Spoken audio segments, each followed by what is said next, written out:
నువ్వు కావాలనుకున్నప్పుడు ఏదీ రాదు. నీకు రావాలని రాసిపెట్టింది ఏదీ ఆగదు. రాలేదని కృంగిపోకు, వచ్చిందని పొంగిపోకు. జరిగేవన్నీ నీ కర్మలో భాగమే. జరిపించేదంతా ఆ భగవంతుడే. జీవితం నడి సముద్రంలో ప్రయాణం వంటిది. అది పిరికివారికి ప్రమాదంగా, ధైర్యవంతులకు సాహసంగా, తెలివైన వారికి విహారయాత్రలా కనిపిస్తుంది. నిజమైన శక్తి అనేది ఇతరులను శాసించటంలో కాదు, నిన్ను నువ్వు నియంత్రించుకోవటంలోనే ఉంటుంది. విజయం ఒక గమ్యం కాదు, గమనం మాత్రమే. ఎన్నిసార్లు ఓడిపోయినా ఏ వ్యక్తికైనా గెలవడానికి మరో అవకాశం ఉంటుంది. ప్రపంచంలో ఎంతోమంది సలహాలు పుచ్చుకుంటారు. అయితే కొద్దిమంది తెలివైన వారు మాత్రమే వాటిని ఆచరించగలుగుతుంటారు. మనిషికి భగవంతుడిచ్చే సమస్యల కన్నా తమకు తాము కొని తెచ్చుకునే సమస్యలే ఎక్కువ. అసూయ, అహంకారం, అజ్ఞానం, పెత్తనంతో తమకిష్టం వచ్చిన ప్రకారం నడుచుకోవటం, తన తోటివారిని చెడువైపు వెళ్లేలా ప్రోత్సహించడం, పరుల సొమ్ముపై ఆశ పెట్టుకోవటం, అందరిని వాటి కోసం పరిగెత్తడం, పేరు కోసం తపన పడటం, ఇతరులను ఎదగకుండా చేయటం, ఇలా మనుషులు తమకు తాముగా ఇరుక్కొని నరకం పొందుతున్నారు. నిజాలను నిర్లక్ష్యం చేస్తే అవి రెట్టింపు శక్తితో ప్రతీకారం తీర్చుకుంటాయి. గాలి బలం తెలియదు, సుడిగాలే నిన్ను చుట్టేంతవరకు. నీటి బలం తెలియదు, ఉప్పెనే పోటెత్తేంతవరకు. విత్తు బలం తెలియదు, మొక్కగా మొలకెత్తేంతవరకు. నీ బలం నీకు తెలియదు, నిన్ను నువ్వు నమ్మేంతవరకు. భోజనానికి వేళలు చెప్పండని ఓ పండితుడిని అడిగితే ఆయన చెప్పిన సమాధానం లేని వారికి దొరికినప్పుడు, ఉన్నవారికి అరిగినప్పుడు. ఇతరులతో నిన్ను నువ్వు పోల్చుకోవటం, పగిలిన అర్థంలో నిన్ను నువ్వు చూసుకోవటం ఒకటే. అవి ఎప్పుడూ నిన్ను తక్కువ చేసి చూపెడతాయి. మనిషికి అసూయ ఎక్కువైతే ఆనందం దూరం అవుతుంది. అహంకారం ఎక్కువైతే అందరూ దూరం అవుతారు. ఈ రోజుల్లో నమ్మకం అనేది ఒక భ్రమ మాత్రమే. సవాళ్ళను చూసి భయపడకు. వజ్రం ఎంత ఒత్తిడికి గురైతే అంత ప్రకాశవంతంగా మెరుస్తుందని గుర్తించాలి. నీకు నువ్వే పోటీ. ఇతరులతో పోలిక ఆపేసి రోజు నిన్నటికన్నా మెరుగ్గా ఉండటానికి ప్రయత్నించు. గెలుపు అనేది గమ్యం కాదు, ప్రయాణం మాత్రమే. వైఫల్యం అంతం కాదు, తాత్కాలికం మాత్రమే. ప్రారంభించాలనే ధైర్యం ఉంటే చాలు, గెలవటానికి సగం మార్గం పూర్తయినట్లే. నీ శక్తి ఏంటో నువ్వు అనుకున్నది సాధించే వరకు నీలోనే దాచి ఉంచు. అప్పటి వరకు మౌనాన్ని ఆశ్రయించు. ఎవరైతే తాహతుకు మించి గొప్పలు చెప్పుకుంటారో వాళ్ళ జీవితంలో అప్పుల పాలు కావటం ఖాయం. కొన్ని బంధాలు గడియారంలో ముళ్ళు వంటివి. అప్పుడప్పుడు కలిసినా మనసులు ఎప్పుడూ ముడిపడే ఉంటాయి. మేధావి అంటే ఎవరో కాదు, ప్రతి విషయాన్ని స్పష్టంగా చూడగలిగిన వారి. ఒకరు మిమ్మల్ని హేళన చేస్తున్నారంటే మీ గురించి అన్నీ తెలుసని కాదు, వాళ్ళ గురించి మీరు పూర్తిగా ఎక్కడ తెలుసుకుంటారో అనే భయం మాత్రమే. విర్రవీగేవారిని విర్రవీగనివ్వు, హేళన చేసేవారిని చేయనివ్వు. నీ ధర్మం నువ్వు నిర్వర్తించు. సమయం రావాలే కానీ కర్మ ఎవరిని వదిలిపెట్టదు. అడగకుండానే చెప్పటం అవివేకం. అడిగినప్పుడు తెలిసినా చెప్పకపోవటం అహంకారం.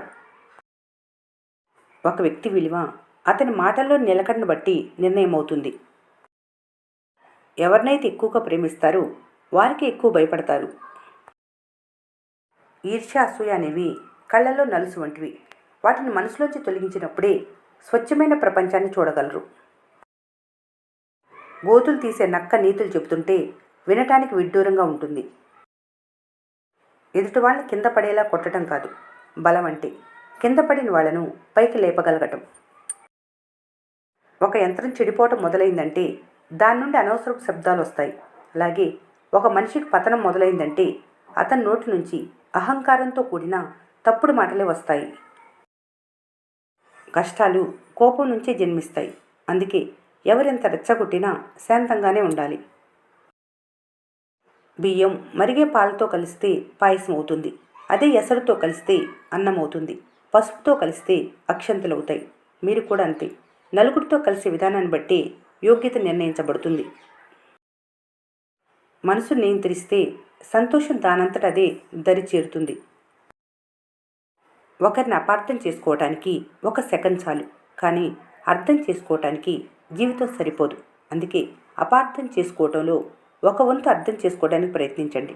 బంధాలు బలపడతాయి, కలకాలం నిలబడతాయి. గెలుపోటములు నిర్ణయించడంలో ప్రధాన పాత్ర సామర్థ్యాన్ని కాదు, స్వభావానిది. బల ప్రయోగం ద్వారా కాక అవగాహనతోనే శాంతిని సాధించగలరు.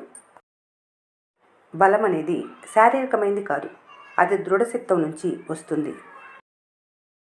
కోల్పోయిన వాటి కోసం కాదు, కోలుకోవటం కోసం ఆలోచించు. జీవితం అదే కుదుట పడుతుంది. ఒక్కోసారి చిన్న నిర్లక్ష్యమే జీవితాన్ని నాశనం చేస్తుంది. పొగడతా 3 కాళ్ళ కుర్చీ లాంటిది. వెర్రవి కూర్చుంటే వెనక్కి తూలే ప్రమాదం ఉంది. ధైర్యంగా కార్యాచరణకు ఉపక్రమిస్తే వారికి విజయమే లభిస్తుంది. పర్యవసానాల గురించి ఆలోచించే వారికి మిగిలేది అపజయమే. కష్టాలు కోపం నుంచి జన్మిస్తాయి. అందుకే ఎవరెంత రెచ్చగొట్టినా శాంతంగానే ఉండాలి. మనసును నియంత్రిస్తే సంతోషం దానంతటదే మీ దరి చేరుతుంది. బల ప్రయోగం ద్వారా కాక అవగాహనతోనే శాంతిని సాధించగలరు. ఒక్కోసారి చిన్న నిర్లక్ష్యమే జీవితాన్ని నాశనం చేస్తుంది. తక్కువ మాట్లాడేవారే తెలివిగలవారు. ఎదుటివారిపై అసూయపడుతున్నారంటే మీ ఆరోగ్యానికి చేటు అని గ్రహించాలి. అద్భుతాలను సాధించడానికి మూలం దృఢమైన నమ్మకం. బలమే జీవనం, బలహీనతే మరణం.